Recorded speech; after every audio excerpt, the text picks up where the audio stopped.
Good morning, everyone, and welcome to Storytime with Rob.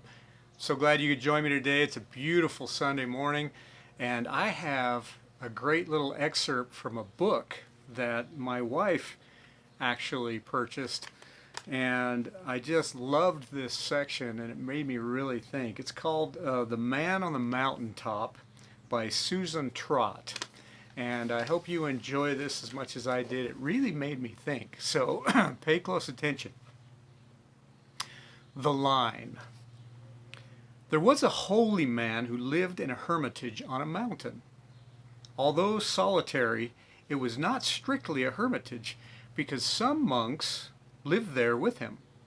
Even before the world began to seek him out, he was rarely alone. When word got out about him, people came to see him during the summer months when the hermitage was accessible. First, a few people, then more and more, until there was a long line climbing the steep mountain path. Single file, tens, hundreds, and then thousands, some of whom never made it to his door before the snows came and forced their return. There were no inns, so the pilgrims had to be prepared to camp, which wasn't a hardship as the weather was warm and dry. The views were outstanding, and wildflowers flanked the path. At night, the stars were dazzling. However, it did take strength to carry the camping gear and food, so anyone who was frail did not attempt to see the holy man, who, in any case, was not a healer. The line moved slowly, but it moved continuously. During the few hours of the day, he welcomed people. In fact, those who were near the head of the line and could observe were amazed by how many people he managed to see, even though they were admitted just one at a time.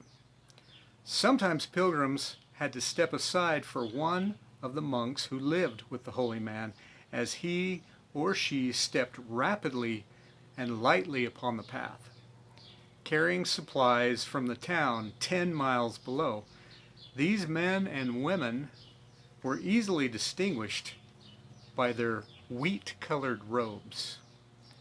Those in the line never saw the departing pilgrims who went out the back door and down another path to the bottom of the mountain, because the upward path, which was called the Hermitage Trail, was too narrow to take two-way traffic. The Hermitage was a two-story whitewashed wooden building built on a rock foundation. It was plain, rugged, and square with a peaked roof.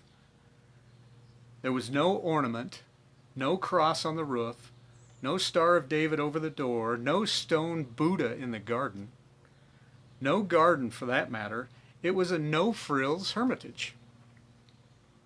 It faced east and was a few hundred yards from the actual mountain peak. Above tree line there were marvelous boulders strewn about, shaped by time and cataclysm, finished by rain, snow, and of course wind. At the base of one boulder was a small pond, the source of which was an underground spring which provided pure water for the hermitage. There were many such springs on the mountain, some of which formed falls and streams and joined with rainwater and snowmelt to flow to the reservoir in the town.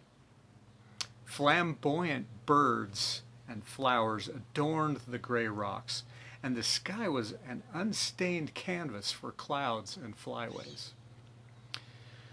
When the door was opened wide, the next pilgrim in line, waiting beyond the gate, would be summoned forth by a man in a wheat-colored robe, a small, nondescript-looking person. "Yes?" he would ask when the pilgrim reached the threshold. "I have come to see the holy man." "Follow me, please."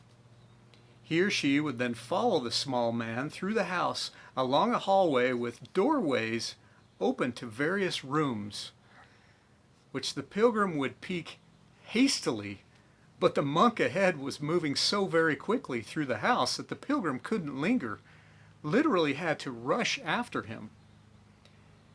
In no time at all, they had passed through the entire first floor of the house and were at the large door similar to the one the pilgrim had entered. It was the back door. The monk opened it wide and said, "Goodbye." "But I have come to see the holy man," said the visitor plaintively. "You have seen me," he gently replied.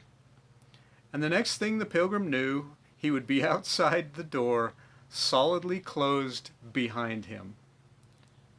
So this is why the line moved so rapidly, and how the holy man got to see so many people, or so many people got to see him. The trip through the house was 20 seconds. Add another 20 for greetings and partings, another 20 for returning to the front door, and what you have is a person a minute. Most times the holy man would add this: "If you look on everyone you meet as a holy person, you will be happy," which added 7 seconds. Rushing back and forth through the house in this way was a lot of footwork for the holy man, who was 72 years old, so periodically he took 5-minute rests. Rarely, but sometimes, which were happy times for him, he sat down and talked to a pilgrim. Well, I hope you enjoyed that. I hope you think about that just a little bit. It's an interesting story, and I would recommend buying the book. And I hope you have a great Sabbath day, and until tomorrow, be safe.